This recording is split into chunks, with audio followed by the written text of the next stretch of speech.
दोस्तों नमस्कार। SKITI technical में आपका स्वागत है। आज हम बेसिक इलेक्ट्रिसिटी के पार्ट 2 को प्रश्नों को करेंगे। तो चलिए शुरू करते हैं दोस्तों। क्वेश्चन नंबर 1, न्यूट्रॉन पर आवेश होता है धनात्मक, ऋणात्मक, आवेशहीन, भिन्नात्मक।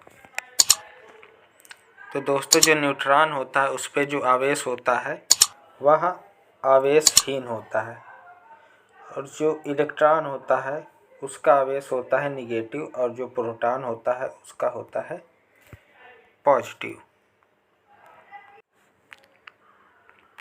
क्वेश्चन नंबर 2,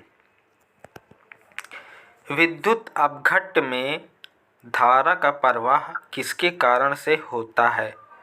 मुक्त इलेक्ट्रॉन, होल्स, आयन, न्यूट्रॉन। तो जो विद्युत अपघट्ट में धारा का प्रवाह वो आयन के कारण होता है। मुक्त इलेक्ट्रॉन के लिए कंडक्टर होता है। होल्स और इलेक्ट्रॉन हमारा सेमी कंडक्टर के लिए होता है। तो इसका आंसर होगा आयन। क्वेश्चन नंबर 3, जब कांच के टुकड़े को रेशम से घर्षण कराने पर रेशम होगा ऋणावेशित, धनावेशित, आवेशहीन, इनमें से कोई नहीं। तो दोस्तों इसका आंसर होगा ऋणावेशित। क्वेश्चन नंबर 4, कूलाम के नियमानुसार दो आवेशों के बीच लगने वाला बल दोनों आवेशों के गुणनफल के समानुपाती होता है। दोनों आवेशों के बीच की दूरी के वर्ग के व्युत्क्रमानुपाती होता है। निर्वात की परम विद्युतशीलता पर निर्भर करता है उपरोक्त सभी। तो दोस्तों जो कूलाम का नियम होता है वो होता है 1/4πε0 इंटू Q1 इंटू Q2 अपान R²। तो जो कूलाम का नियम है ये इन सब पे निर्भर करता है। क्वेश्चन नंबर 4 उपरोक्त सभी। क्वेश्चन नंबर 5, विद्युत बल रेखाएं खत्म होती है धन आवेश से शुरू होकर ऋणावेश पर, ऋणावेश से शुरू होकर धनावेश पर, अनियंत्रित, इनमें से कोई नहीं। तो दोस्तों जो विद्युत बल रेखाएं होती है वो धन आवेश से शुरू होकर ऋणावेश पर जाती हैं, प्लस से माइनस।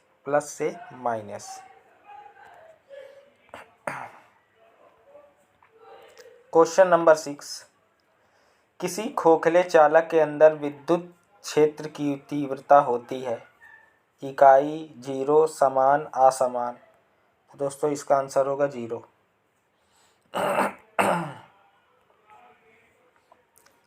क्वेश्चन नंबर 7, विद्युत धारा एक राशि है, सदिश अदिश कहा नहीं जा सकता, इनमें से कोई नहीं। तो जो विद्युत धारा है वो अदिश राशि है।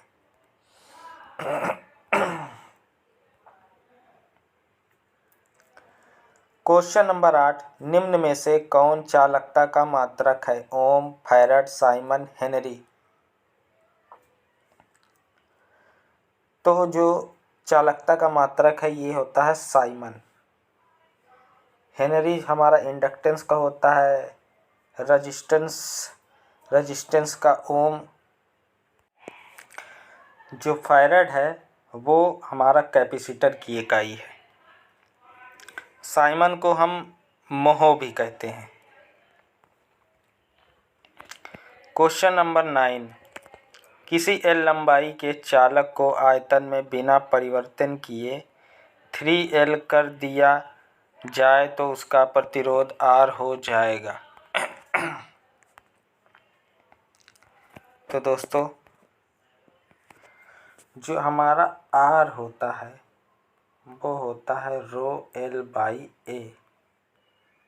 यहाँ पर एरिया है। अब इसको हमको आयतन बनाने के लिए एल से गुणा एल से भाग करना पड़ेगा, तो ये हो जाएगा आयतन।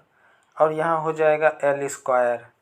तो जब एल की वैल्यू 3 रखेंगे तो यहाँ हो जाएगा 9 गुना।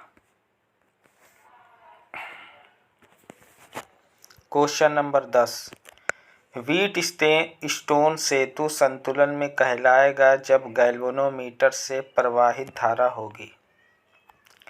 इकाई शून्य अनंत 0.8 एम्पियर।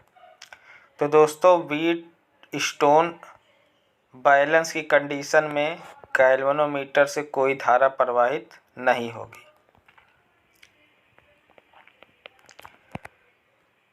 क्वेश्चन नंबर 11, संधारित्र कार्य करता है केवल एसी पर, केवल डीसी पर, एसी एवं डीसी दोनों पर, ना ही एसी पर तथा ना ही डीसी पर। तो दोस्तों इसका आंसर होगा एसी एवं डीसी दोनों पर। जो कैपेसिटर होता है वो डीसी को ब्लॉक करता है और एसी को जाने देता है। क्वेश्चन नंबर 12, संधारित्र की धारिता किन बातों पर निर्भर करती है? उसके सतहों के क्षेत्रफल पर, संधारित्र के दोनों प्लेट के बीच की दूरी पर, दोनों प्लेट के बीच माध्यम पर, उपरोक्त सभी। तो दोस्तों ये सभी पर निर्भर करता है। जो कैपेसिटर होता है वो होता है एप्सिलॉन 0 ए अपॉन डी।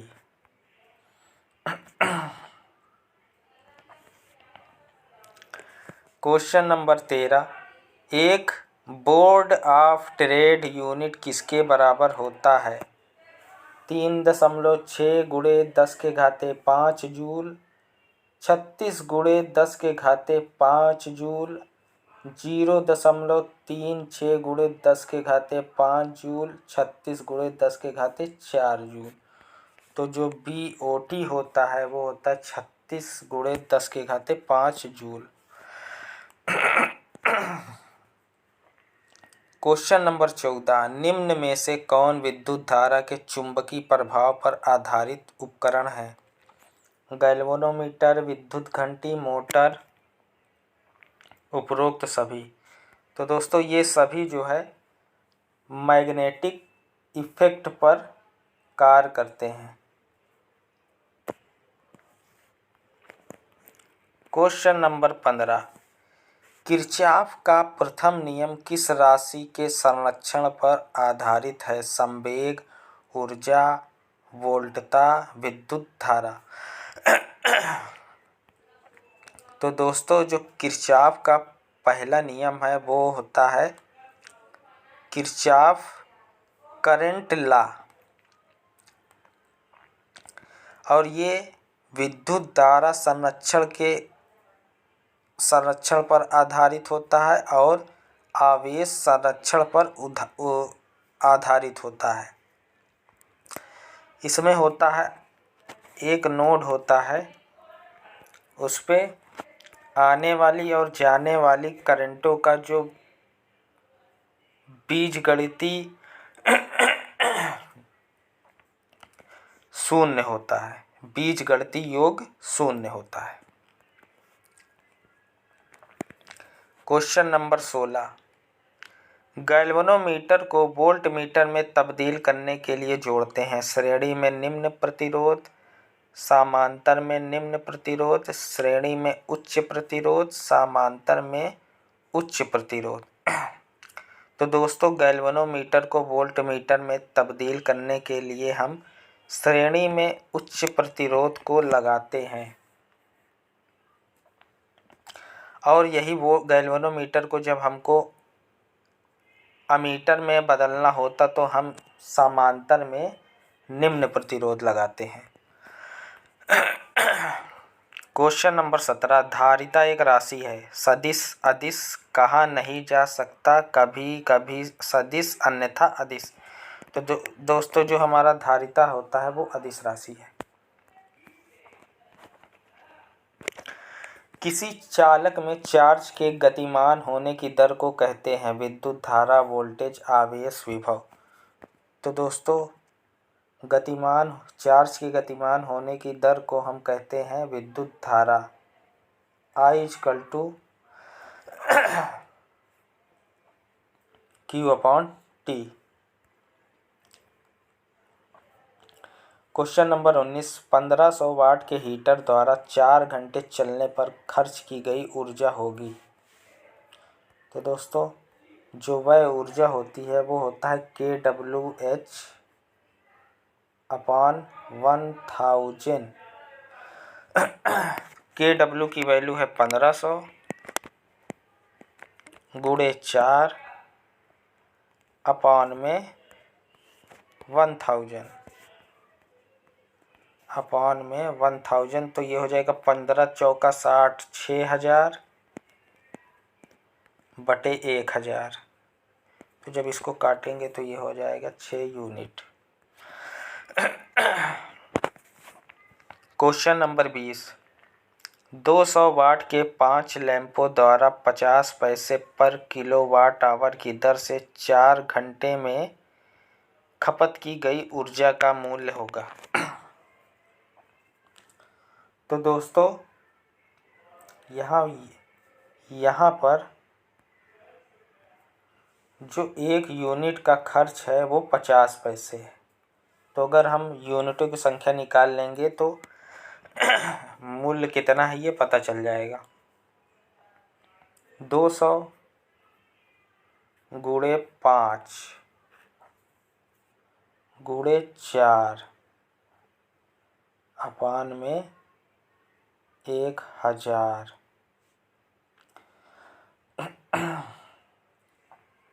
तो 2 जीरो से 2 जीरो कट जाएगा और ये हो जाएगा 2 पंजे 10, ये 5 से कट जाएगा, ये आएगा हमारा 4 यूनिट। 1 यूनिट का 50 पैसे है तो 4 यूनिट का हो जाएगा हमारा 2 रुपये।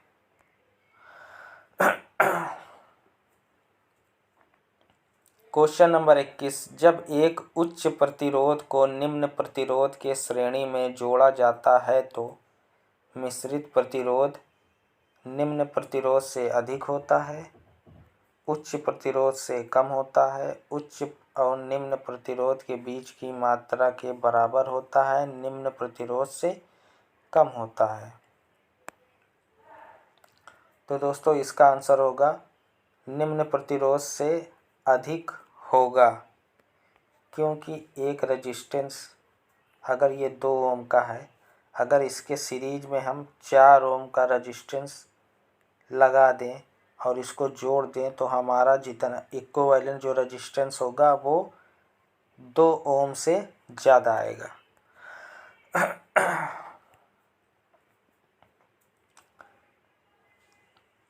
नीचे चित्र में समान मान के प्रतिरोधों वाले 4 परिपथ जुड़े हैं, इनमें से कौन सा परिपथ सबसे कम धारा प्राप्त करेगा। तो दोस्तों धारा कम का मतलब होता है कि रेजिस्टेंस की वैल्यू ज़्यादा होना।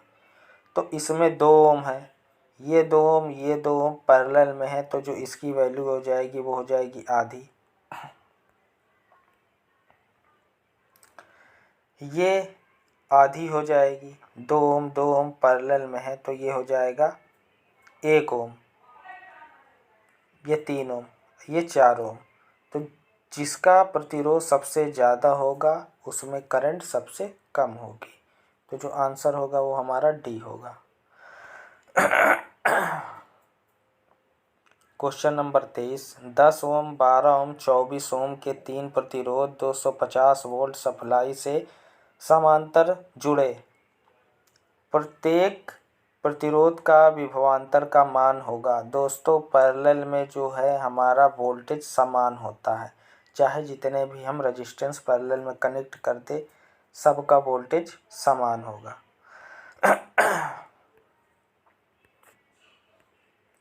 क्वेश्चन नंबर 24, मिश्रित प्रतिरोध होगा। तो दोस्तों ये 8 और ये 8 पैरेलल में है, तो ये हो जाएगा 1/8 प्लस 1/8, ये हो जाएगा 2/8, मतलब 2 चौका 8, ये हो जाएगा 4 ओम। 1 2 3, ये 3/9, 3 त्रिक का 9, इसका हो जाएगा 3 ओम। तो 4 और 3 हमारा ये हो जाएगा 7 ओम, इसका आंसर आएगा। क्वेश्चन नंबर 25, इसका भी मिश्रित प्रतिरोध निकालना है।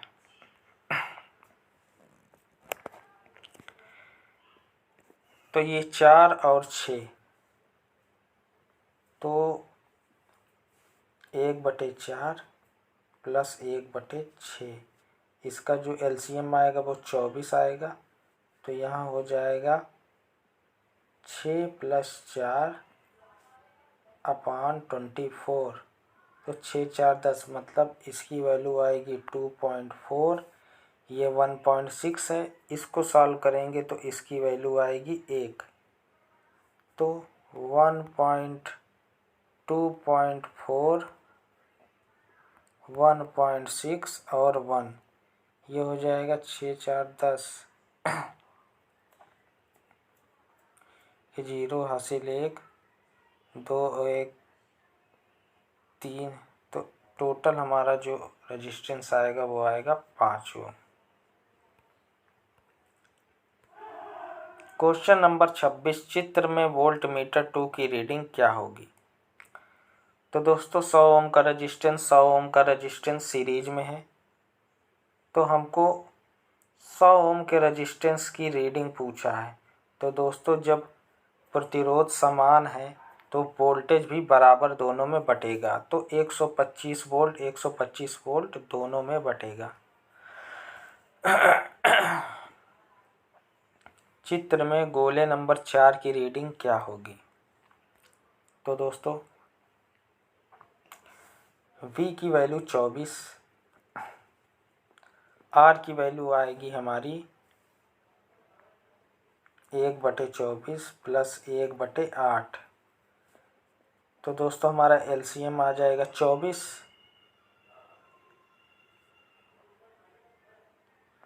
तो 1 + 3/24, तो 4 छक्का 24, तो जो हमारा रेजिस्टेंस R की वैल्यू आएगी वो होगी 6। तो जब हम करंट की वैल्यू निकालेंगे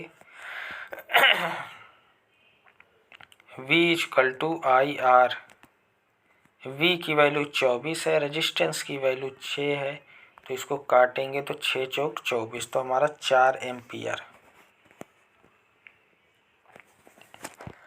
क्वेश्चन नंबर 28, एक परिपथ में किसी जंक्शन पर धाराओं का बीजगणितीय योग 0 है। किसी बंद परिपथ में परिपथ के प्रत्येक भाग के प्रतिरोध और धारा की गुणा का बीजगणितीय योग परिपथ में कुल विद्युत वाहक बल के बराबर होता है। इनको कहते हैं किरचॉफ के नियम। धाराओं का बीजगणितीय योग ये होता है किरचॉफ करंट लॉ, और प्रतिरोध और धारा की गुणा का बीजगणितीय योग ये होता है Kirchhoff voltage law.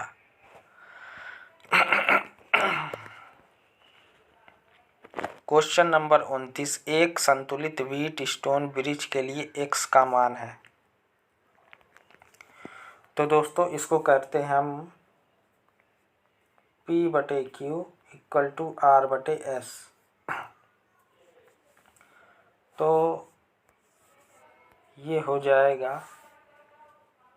80/x = 40/4, cut जाएगा ये 10, ये 0 से 0, तो x की वैल्यू आ जाएगी हमारी 8 ओम। x की वैल्यू हो जाएगी 8 ओम। बराबर कैपेसिटी वाले 4 कैपेसिटरों की कैपेसिटी क्या होगी जब वे श्रेणी में जुड़े हों। दोस्तों जब कैपेसिटर को श्रेणी में जोड़ते हैं तो उसकी कैपेसिटी जो होती है वो कम हो जाती है, और यही जब हमको कैपेसिटी ज़्यादा चाहिए तो हम इसको समांतर में जोड़ते हैं। तो 4 कैपेसिटर हमारे श्रेणी में जुड़े हैं, तो ये हो जाएगा C/4।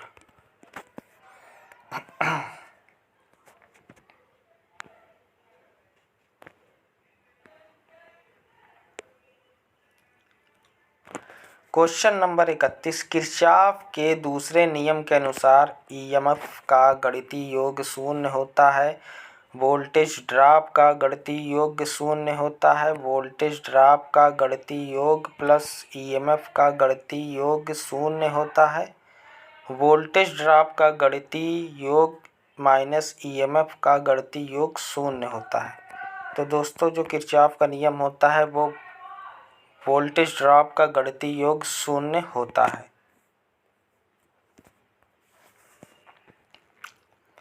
संधारित्र किस में ऊर्जा रखता है? तो जो संधारित्र होता है वो होता है विद्युत स्थैतिक क्षेत्र में इलेक्ट्रोस्टैटिक में संधारित्र एनर्जी को स्टोर करता है। तो ये होता है 12CV²। अगर यही हम इंडक्टेंस की बात करते तो जो इंडक्टेंस है वो इलेक्ट्रोमैग्नेटिक फील्ड में एनर्जी स्टोर करता है। तो इंडक्टेंस के लिए हो जाएगा 12LI²।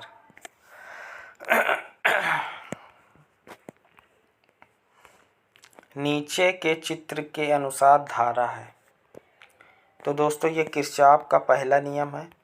आने वाली धारा और जाने वाली धारा का जो बीजगणितीय योग होता है वो शून्य होता है। तो ये नोड है, इस पे आने वाली धारा है 9 + 6 और जो जाने वाली धारा है I + 3। तो 9 6 15, 15 में से 3 घटेगा तो इसका आंसर आएगा 12 एम्पियर। क्वेश्चन नंबर 34, दिए गए आकृति में परिपथ को पहचानें। तो दोस्तों ये जो सिंबल है हमारा इंडिपेंडेंट सोर्स का सिंबल है। तो जब भी कभी भी परीक्षा में आ जाए तो इसको करना कैसे है, तो पहले इस सिंबल को देखेंगे, करंट का है तो ये हो जाएगा धारा नियंत्रित वोल्टेज सोर्स। पहले धारा है, धारा नियंत्रित वोल्टेज सोर्स, तो इसका आंसर होगा धारा नियंत्रित वोल्टेज सोर्स। इसी तरीके दूसरे वाले में यहाँ पहले धारा दिया है, फिर उसके बाद तो ये हो जाएगा धारा नियंत्रित धारा स्रोत। ये हो जाएगा धारा नियंत्रित धारा स्रोत। इसी तरीके ये भी हो जाएगा वोल्टेज नियंत्रित धारा स्रोत, वोल्टेज नियंत्रित धारा स्रोत। तो इसका आंसर हो जाएगा वोल्टेज नियंत्रित धारा स्रोत, वोल्टेज नियंत्रित धारा स्रोत। उसी तरीके इसका भी हो जाएगा दोस्तों वोल्टेज नियंत्रित वोल्टेज सोर्स। तो इसका हो जाएगा वोल्टेज नियंत्रित वोल्टेज स्रोत। तो दोस्तों यही थे आज के क्वेश्चन। एक क्वेश्चन और है दोस्तों, तो इसको कैसे करना है, इसमें हम केवीएल का दूसरा नियम लगाएंगे। तो दोस्तों ये नोड ए है, तो यहाँ से हम चलेंगे VA। जब हम इधर को चलेंगे तो हमारा जो वोल्टेज है वो प्लस से माइनस, तो -7.5 वोल्ट अपान में इसका रेजिस्टेंस 5 है। प्लस यहाँ पर क्या है, यहाँ पर ग्राउंड है, यहाँ पर कोई वोल्टेज नहीं, VA/5 प्लस, फिर इधर से चलेंगे दोस्तों, VA/ इधर कोई वोल्टेज सोर्स नहीं है तो बटे 5। तो जब इसको सॉल्व करेंगे तो ये आएगा VA-7.5 प्लस VA, तो ये हो जाएगा 3VA-7.5। तो जो VA की वैल्यू होगा ये हो जाएगा 3 दूनी 6, 3 पचे 15। जो VA की वैल्यू होगी वो होगी 2.5। तो दोस्तों यहाँ पे हमको करंट निकालना है, तो जो VA की वैल्यू 2.5 है, 2.5